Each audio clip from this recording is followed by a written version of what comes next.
Bonjour et bienvenue dans Demain à la Une, le magazine qui aborde les sujets qui feront l'actualité de la semaine prochaine. Nous commençons par les titres de cette édition. La Syrie pour commencer, avec un nouveau groupement d'opposition qui se met en place. La réunion constitutive de l'opposition nationale syrienne aura lieu au Caire les 8 et 9 juin.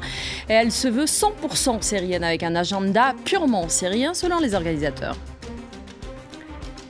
Le 25e sommet de l'Union africaine se tiendra en Afrique du Sud cette année, du 7 au 15 juin, avec à l'ordre du jour, entre autres, l'autonomisation des femmes. L'occasion de faire le point sur le fonctionnement de cette grande institution africaine. Et enfin, c'est à New York que sera donné le premier discours officiel de la candidate favorite des primaires démocrates aux États-Unis, Hillary Clinton, ancienne première dame qui aspire à devenir la première présidente des États-Unis. Mais quelles sont réellement ses chances ? Bonjour, merci d'être avec nous dans cette première partie de Demain à la Une. J'ai le plaisir d'avoir à mes côtés tout d'abord notre rédacteur en chef de Monte Carlo Doualiya, Mostafa Tossa, bonjour. Bonjour Aziza. Merci d'être avec nous et en face de vous notre grand reporter Mathieu Mabin, bonjour. Bonjour Aziza. Merci à vous deux d'être avec nous. Nous allons donc commencer par ce sujet. C'est un nouveau groupement de l'opposition syrienne qui se met en place. La réunion et la conférence fondatrice aura lieu les 8 et 9 juin. Ça se passera au Caire. Les organisateurs parlent d'une alternative, selon leurs termes, à la coalition syrienne de l'opposition, principal groupe d'opposition en exil. Alors avant de parler de ce nouveau groupement, Mostafa, où en est cette coalition de l'opposition syrienne ?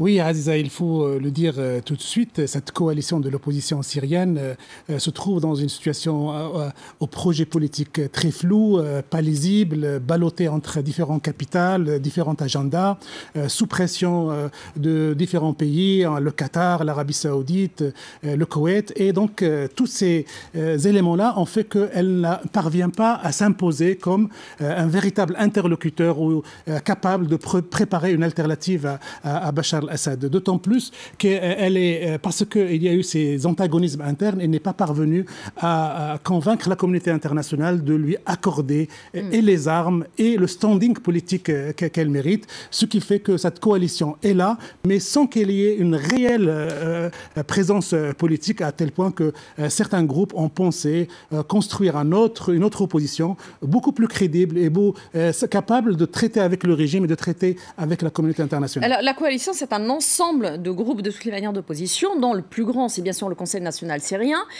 et qui essayait jusqu'à maintenant, en tout cas, de parler au nom de l'opposition en exil. Elle essayait, mais alors elle souffrait de deux handicaps majeurs. Le premier, c'est qu'elle n'avait pas de prolongement à l'intérieur même de la vie politique syrienne. Donc les Syriens la considéraient comme des pièces rapportées, imposées de l'extérieur.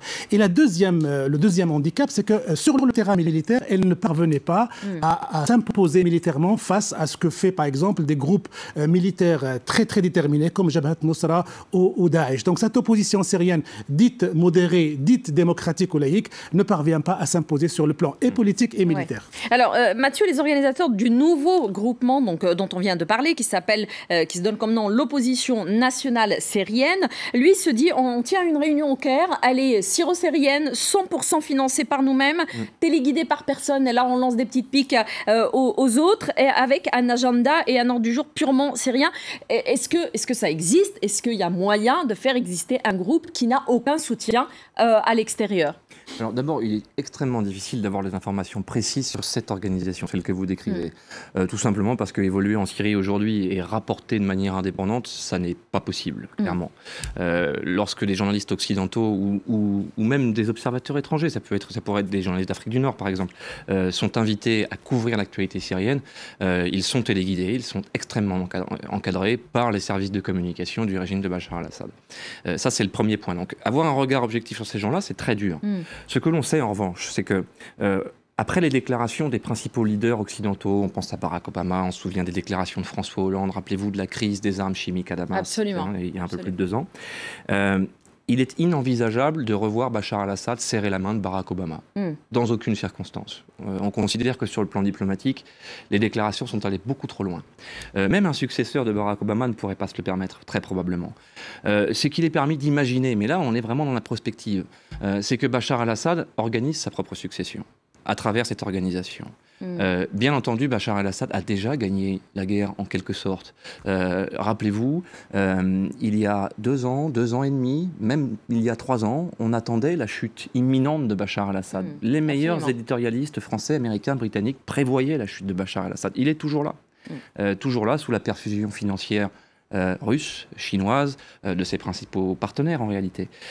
Tant qu'il sera sous perfusion financière et militaire de ces 2 grandes nations, il n'y a pas tellement de raison pour que Bachar el-Assad s'en aille, même si son départ est programmé, ne serait-ce que pour l'avenir de la Syrie. Est-ce que quelque part, le fait que Daesh est rentré sur la ligne n'a pas aussi un peu brouillé les pistes et rendu les choses un peu plus difficiles? Parce que tout à l'heure, Mathieu disait il est impossible qu'Obama aujourd'hui serre la main de Bachar el-Assad, mais il va serrer la main de qui, au juste? Là, en fait, quand on revient à ce groupe d'opposition qui va avoir le jour, il faut s'interroger sur la capitale qui va l'abriter. C'est le Caire. C'est le Caire d'Abdel Fattah Sisi. Et il faut mettre ça dans le cadre d'une forme de compétition entre le Caire et l'Arabie saoudite.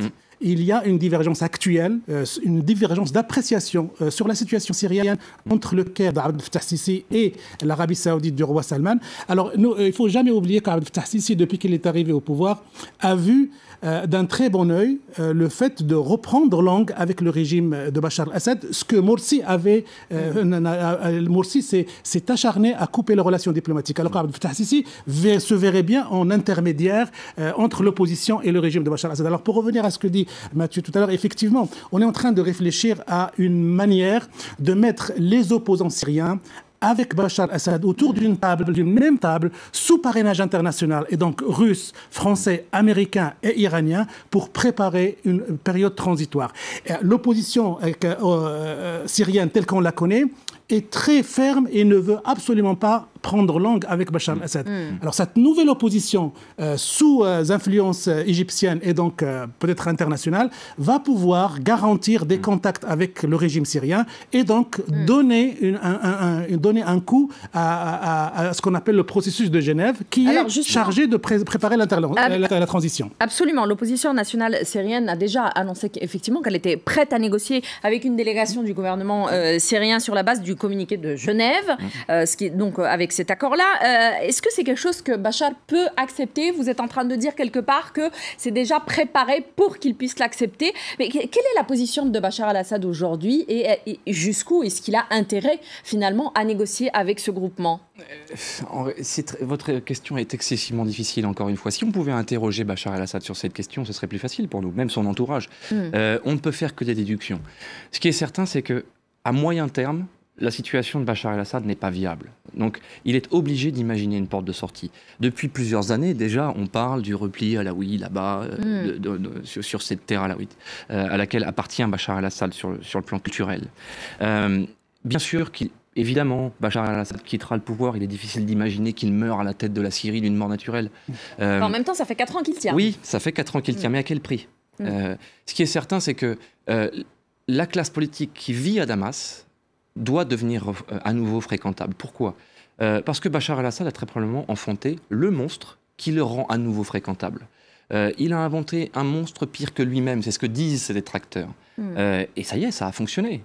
Daesh passe dans certaines consciences pour une création de Damas. De Damas, absolument. Bon, c'est un peu plus compliqué. C'est un peu plus compliqué que ça, bien entendu. Maintenant, ce qui est bien réel, c'est que les services de Bachar el-Assad ont été plus que complaisants avec certains leaders islamistes radicaux qui sont aujourd'hui dans les états-majors de Al-Nusra et de Daesh. Ça, c'est une évidence. Bien sûr que la peur que suscite Daesh avec cette communication ultra-agressive, sordide, a servi la cause de Bachar el-Assad. Bien sûr que les services de renseignement occidentaux, américains, britanniques, même français, ont renoué avec Bachar el-Assad pour réagir à la menace de Daesh, ce qui en soi est déjà une victoire. Il est déjà presque devenu fréquentable, en tout cas entre services secrets. Sur le plan diplomatique, je pense que c'est irrécupérable, d'où l'intérêt de cette nouvelle coalition et cette nouvelle opposition. Et cette nouvelle coalition, alors on parle de 200 personnalités de l'opposition, etc. Il y a qui dedans exactement? En tout cas, la personne que les journalistes qu'on a eu au téléphone, Haitham Mannar, il est très mystérieux sur ça. Il veut absolument nous vendre l'idée selon laquelle il y a beaucoup de Syriens, que des Syriens avec un agenda syrien. Haitham Mannar qui a perdu son frère au début de la Révolution à Dar al-Ala où ça a commencé, qui avait été tué justement par les les forces de Oui, Bachar al-Assad. mais depuis ses prises de position, Haitham Mannar, c'est quelqu'un qu'on a suivi en tant que journaliste évoluer sur la situation de la Syrie. Ses prises de position n'ont jamais été en rupture totale avec le régime. Il a toujours laissé une porte ouverte de négociation avec le régime. Et donc, je crois que même le régime syrien mise sur ce genre de personnalité, ce genre de porte-voix pour justement essayer d'établir un dialogue. Parce qu'en fait, l'enjeu, c'est quoi? L'enjeu, c'est d'essayer d'imaginer une sortie de crise pour Bachar al-Assad, une sortie qui soit honorable, où il ne sera pas obligé de quitter le pouvoir de manière brutale, où ça sera négocié, lui sauver l'eau de visage, comme on dit et perdre la vie. Oui, absolument. Et peut-être empêcher effectivement ça. Alors, on disait tout à l'heure que justement, aujourd'hui, ça se passe au Caire, qu'il y a cette guerre entre, quelque part diplomatique, entre le Caire et Riyad. L'Arabie Saoudite veut elle aussi réunir, ça se passera cet été, des représentants de la coalition, de l'opposition et d'autres tendances de l'opposition politique et militaire, cette fois-ci, à l'exception des djihadistes, bien évidemment, pour préparer l'après-Bachar. Je dis bien évidemment pour la simple raison que ça serait un peu trop gros de les inviter dans une réunion comme ça. Est-ce que la multiplication des voix dissidentes ne risque pas de poser problème, ou est-ce qu'on est juste dans une guerre diplomatique, encore une fois, avec les grandes puissances arabes de la région? Oui, la Syrie est devenue, comme la Libye, est devenue un théâtre d'affrontements, de confrontations entre différentes diplomaties, différents agendas, des différentes politiques. L'Arabie Saoudite a son propre agenda, les Égyptiens aussi, les Qataris, les Turcs. Et donc, la crise syrienne ne verra pas le bout du tunnel tant que ces puissances-là n'arrivent pas à accorder leur violon et à accorder leur vision. Et ça ne peut se faire aussi que si les Américains et les Européens clarifient aussi leur position. Parce que sur un certain nombre de points, cette ambiguïté régionale est aussi le fruit d'une grande ambiguïté internationale.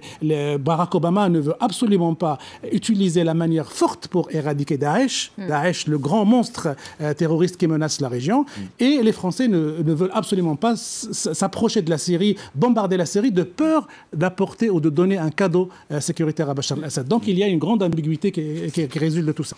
À suivre donc de très près cette conférence fondatrice les 8 et 9 juin au Caire de l'opposition nationale syrienne, le nouveau groupement en tout cas de l'opposition syrienne, ou de ce qui se fait appeler la nouvelle opposition syrienne. Merci beaucoup Mostafa, et merci à vous Mathieu pour toutes ces explications. Merci à vous de nous avoir suivis. Vous restez en place, on revient juste après le bulletin d'information pour la deuxième partie de Demain à la Une. À tout de suite.